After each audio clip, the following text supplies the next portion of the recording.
wabarakatuh. Jumpa lagi dengan saya di channel Guru Idola. Hari ini kita akan bahas tentang teks biografi. Pada pertemuan sebelumnya kita sama-sama membahas tentang teks. Tapi kalau yang pertama itu teks cerpen yang sastra. Yang kedua itu adalah teks hikayat, sama-sama sastra tapi hikayat itu masa lampau, yang cerpen masa kini. Hari ini kita naskah ya, bicara naskah tentang teks biografi. Bio itu hidup, grafi itu tulisan. Intinya adalah tulisan tentang kehidupan seseorang. Itu namanya teks biografi. Ada beberapa kaidah kebahasaan yang harus digunakan dalam penggunaan teks biografi yang dominan atau yang sering digunakan orang untuk membuat teks biografi. Nah, ini pedoman-pedoman yang bisa kita gunakan. Yang pertama adalah menggunakan kata ganti orang ketiga tunggal. Ia, dia, atau beliau. Nah, tiga kata ini. Apa sih bedanya ketiga kata ini? Ia, dia, atau beliau?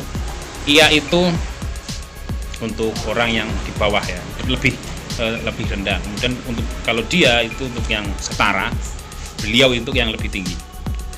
Kata ganti ini digunakan secara bervariasi dengan penyebutan nama tokoh atau panggilan tokoh. Ada contoh yang bisa kita lihat, yang kita dengar. Saya bacakan contohnya. Jossa, putra Papua, sangat menyukai pelajaran fisika. Ia berasal dari keluarga yang kurang mampu secara ekonomi.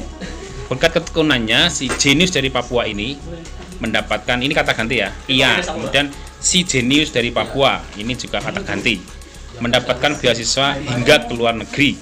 Meski kini telah sukses, begitu biasanya dipanggil, tetap menjadi pribadi yang ramah dan tidak sombong. Jadi kata ganti itu ia, dia, kemudian julukan, si jenius dari Papua misalnya, itu julukan. Kemudian itu nama yang biasa digunakan atau nama akrab.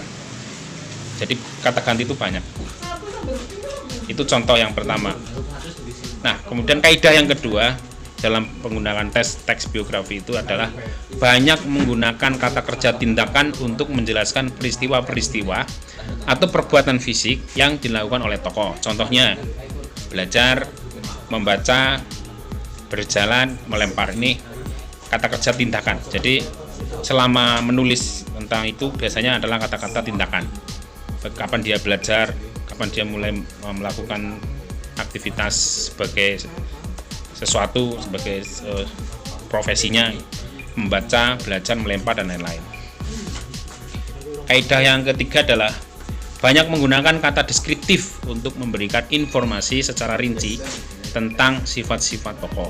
Contoh, kata ulang untuk mendeskripsikan watak tokoh antara lain jenius, rajin, ulet. Nah, itu contoh-contoh kata-kata yang memberikan kata deskriptif untuk seseorang.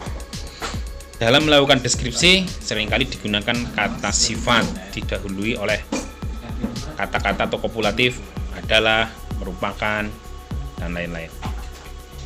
Kemudian kaidah yang keempat, banyak menggunakan kata kerja pasif untuk menjelaskan peristiwa yang dialami tokoh sebagai subjek yang diceritakan. Contoh, diberi, ditugaskan, dipilih.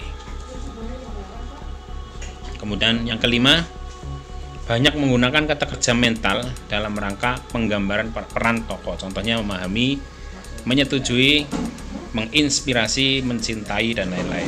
Ini kata-kata yang digunakan dalam menggambarkan mental tokoh. Yang keenam, banyak menggunakan kata sambung, kata depan, atau nomina yang berkenaan urutan dengan waktu. Contoh sebelum, karena terkait dengan kehidupan seseorang, ini cerita tentang urutan, maka biasanya narasinya teksnya itu teks naratif.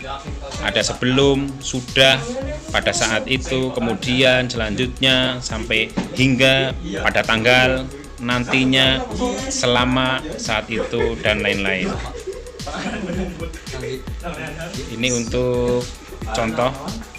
Untuk tugas, silakan siswa menganalisis kaidah kebahasaan, menyusun ya teks biografi diri kita masing-masing dalam satu lembar saja, satu halaman saja. Kemudian nanti setelah itu diupload seperti biasa di Classroom. Terima kasih, cukup sekian. Wallahul muwaffiq ila aqwamit thoriq. Assalamualaikum warahmatullahi wabarakatuh.